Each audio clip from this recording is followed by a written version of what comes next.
eleição de Marcelo Deda para o cargo de prefeito de Aracaju no ano 2000 representou uma reorganização de forças da política sergipana. A esquerda, através de várias lideranças, mas sempre capitaneada por Jackson Barreto de Lima, governou Aracaju a partir de 1986. Jackson se elegeu prefeito, depois sofreu uma intervenção, mas logo recuperou a prefeitura através de Wellington Paixão. Depois, outra vez, Jackson foi prefeito de Aracaju, foi sucedido por José Almeida Lima, este por João Augusto Gama da Silva, e no ano 2000, Gama transmitiu a faixa de prefeito no dia 1º de janeiro de 2001 para Marcelo Deda. A candidatura de Marcelo Deda foi uma candidatura inicialmente relutante e difícil, até um acordo secreto foi fechado entre Gama e Marcelo Deda numa reunião em Brasília com a participação do então senador José Eduardo Dutra. Eu fui uma das presenças nessa reunião, realizada no hotel onde José Eduardo Dutra residia quando estava em Brasília cumprindo o seu mandato de senador. Aqui, em Aracaju, também é necessário reorganizar muitas forças e muitas conversas internas no Partido dos Trabalhadores. É sobre a campanha de Marcelo Deda, candidato a prefeito de Aracaju, este vídeo de memórias de Luiz Eduardo Oliva, nos falando das dificuldades de campanha, das coisas que foram superadas e também do momento tenso de composição do novo governo de Marcelo Deda. Vamos acompanhar o depoimento do jornalista Luiz Eduardo Oliva. Para Deda se eleger prefeito de Aracaju, Deda não queria ser candidato a prefeito. Isso é uma história extremamente interessante da política sergipana que talvez ninguém conte. Por que Deda não queria? Deda foi candidato a prefeito lá atrás, que foi para um Nelson Araújo pelo PL, Carlos Brito, não sei quem, aquele médico Chico Prado. Então, naquela eleição, Deda estava surgindo, foi candidato, a primeira vez ele teve 147 votos, depois foi candidato e nada funcionava mais, né? Mas aí, Deda ele foi candidato a prefeito e ele se destacou muito naquela campanha. Ele teve visibilidade naquela campanha para prefeito. E eu ainda estava aqui quando eu fui morar para Santa Catarina. Aí Deda ia ser candidato a deputado. Eu disse, Deda, eu não vou estar aqui para lhe ajudar na campanha. Eu vou fazer o seguinte, eu vou lhe ajudar financeiramente. Todo mês eu tinha um bom salário de corretor, e eu mando o equivalente a um salário mínimo. O salário mínimo era baixo naquela época, você lembra? Mas era significativo para quem tinha. Todo mês, Deda abria a conta dele lá que ele me deu, estava um salário mínimo lá meu. Durante o período quase que um ano. Quando eu vim aqui nas férias, Deda me chamava para tudo. Eu tenho várias fotos disso. Lula, por exemplo, Lula vai chegar, gente, vem Oliva, aí vai para a beira do avião, espera Lula, não sei o que lá. E Deda me botou a tiracolo. Ele tinha muita gratidão a mim por isso, sabe? Ele mesmo me dizia, porque foi espontâneo e aquele momento ali colocado. Ele aí ganha a eleição extraordinariamente. 30 e tantos mil votos, leva Marcelo Ribeiro a tiracolo. Marcelo pode não gostar muito disso, mas é fato que a eleição de Deda ajudou a Marcelo Ribeiro, que foi um bom deputado. Marcelo se corrompeu. Meu amigo, gosto muito de Marcelo. E Deda começa a fazer um mandato brilhante. Brilhante mesmo. Ele é o deputado mais atuante na Constituinte de 89, aqui na Constituinte estadual, né, porque ele foi constituinte estadual, ele não foi constituinte federal. Uma vez ele me mostrou um panfleto que tinha a quantidade de emendas que ele fez, e deputado B, uma quantidade próxima dele, e o resto lá embaixo. Mas não tinha o nome do candidato. Eu disse, quem é esse candidato a deputado B? E ele disse, Elisiário Sobral. Eu contei para Elisiário. Ele não botou o nome, Elisiário Sobral. Foi um bom constituinte também. Então, Deda foi brilhante como deputado constituinte. E quando ele vai, o mandato dele praticamente todo, eu morava em Florianópolis, né?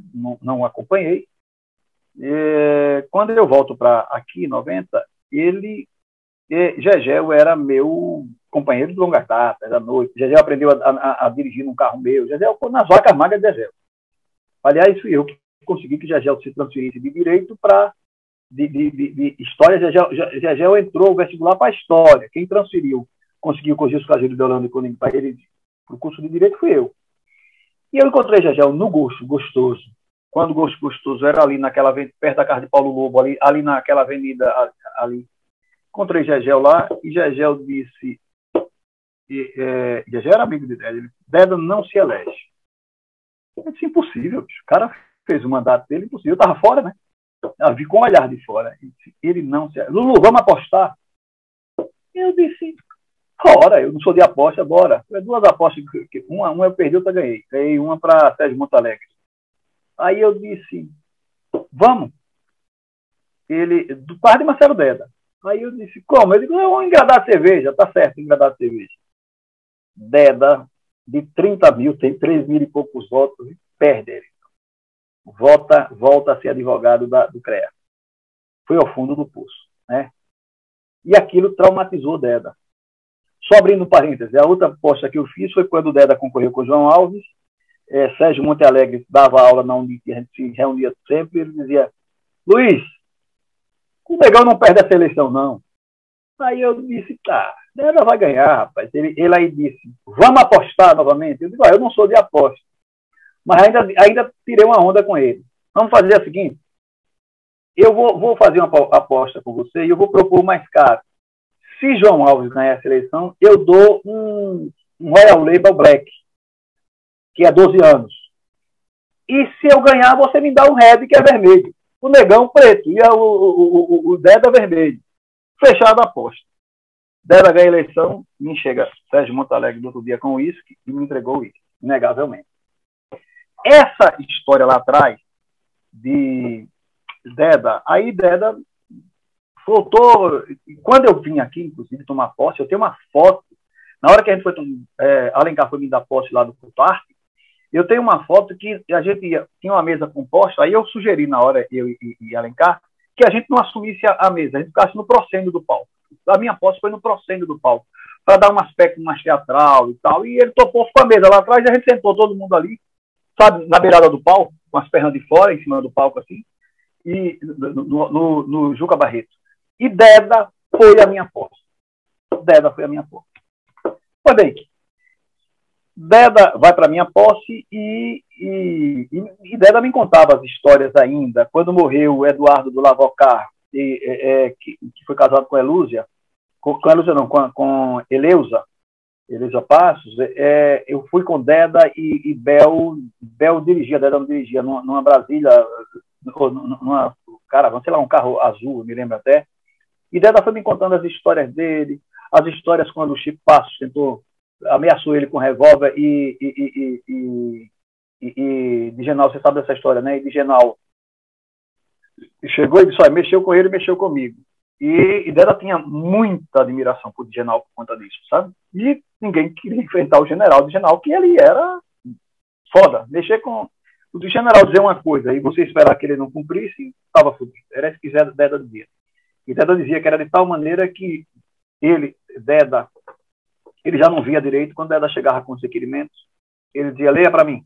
Ou então pedia a Deda para ligar. O que você lê, eu sei que você está falando a verdade. Era dessa forma. Bom, Deda, então, perde a eleição. Perdeu a eleição e vem a eleição, aquela eleição para deputado federal. Rapaz, quem acompanhava Deda, eu dizia que era o Exército Brancaleone. Era um gato pingado. Era aquele menino Júnior, que era pastor, era um gato pingado. Eu, todo um pinguinho de gente só, para ajudar a Deda naquela campanha. Deda aí se elege deputado federal. Na tora, porque Pedrinho Valadares foi o mais votado, aquela história que eu lhe contei da semana passada, Bosco França comprou Pedrinhas e pá, e Deda se elege.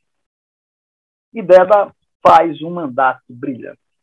Ele me dizia, Deda era do meu dia a dia, sabe? Ele me dizia, Oliva, quem me chama de Oliva, quem começa a me chamar de Oliva, meu apelido Oliva é Deda. Eu devo no meu apelido de Oliva, eu sei, muita gente me conhece como Oliva, embora Barrinho me chamava de Eduardo Oliva, a Ofélia dizia que nunca viu. Eu, Fernando Henrique Cardoso, esse povo que tinha, o Carmack que tem 3 nomes, né? Deda, então, dizia, Oliva, o que me fez se destacar na Câmara é que a primeira coisa que eu fiz foi ler o regimento interno, nunca fiz isso. E eu dominava o regimento interno. Como eu tinha sido deputado estadual, para mim foi uma facilidade. Quando eu coloquei que tinha qualquer coisa, eu levantava questão de ordem, dizia que estava sendo contrariado, ninguém conhecia a porra do coisa, e começou a chamar a atenção da imprensa, de todo mundo, aquele deputado que parecia um deputado experiente já. Logo, logo ele recebe a incumbência de ser líder do PT. Aí o primeiro mandato é dele. Quando ele se elege no segundo mandato, ele tem uma votação estrondosa de novo. Né? Você lembra? Primeiro mandato, o deputado vem, consegue entrar. Na segunda, ele se elege absurdamente.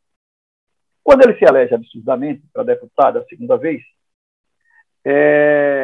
ele se transforma líder do PT.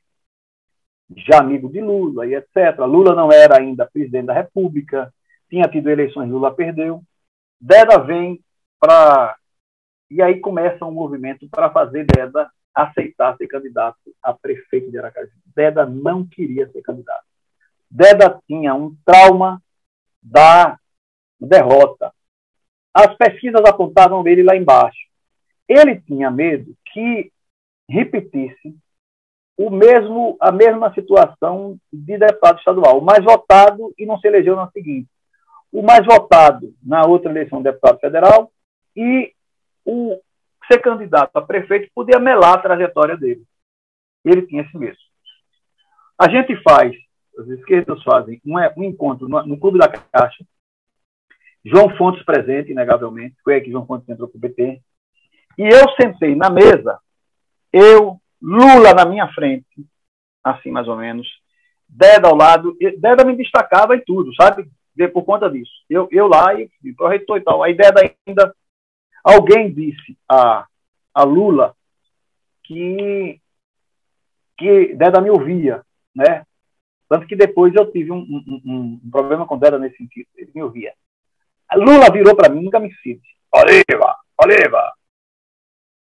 convença a Dedinha aí a aceitar, convença a Dedinha, já me disseram que ele me ouve e tal. Ali Deda confirmou que era candidato. Eu preciso que Lula viesse, ele confirmou, bateu o martelo. Eu vou novamente para a campanha, para se eleger, para a campanha dele, vou trabalhar como advogado, vou fazer tudo isso. E o que acontece é que Deda se elege prefeito. No dia que ele se elegeu, aí eu estava ao lado dele, ali na apuração, que foi onde foi a apuração? A apuração foi no centro de convenções, ali ao lado do Teatro Dias Barreto. Na hora que sai o resultado, que ele já estava eleito, eu me lembro que eu peguei o meu celular, liguei para Nestor Amazonas, que era muito amigo dele, a Deda acabou, Deda está aqui aí, passei, Deda conversou com o Nestor Amazonas, na hora. Então, eu era esse amigo presente de Deda e tudo. Deda se elege prefeito e era líder da Câmara. Vai para Brasília e para encerrar o mandato dele de deputado e se preparar e, ao mesmo tempo, preparando as coisas. E eu, na expectativa que Deda me convidaria para algum cargo público. Deda não me diz nada. Eu advogando, me lembro que no dezembro, eu me lembro que era dezembro, mês de dezembro, já no final de dezembro, eu fui para uma audiência em Itabaiana, e ali na entrada da cidade tinha um posto de gasolina que tinha uma churrascaria. Eu estava naquela churrascaria ali, hoje não tem mais não. Quando eu cheguei na churrascaria, o telefone toca. Me lembro até hoje, sei lá. Quando eu olhei, era Marcelo Deda. Eu já estava no PT, porque Deda me convidou assim que eu era do PT, do PSB. Assim que Valadares entrou no PSB, eu escrevi um artigo chamado De Barbosa a Valadares. Não, era mais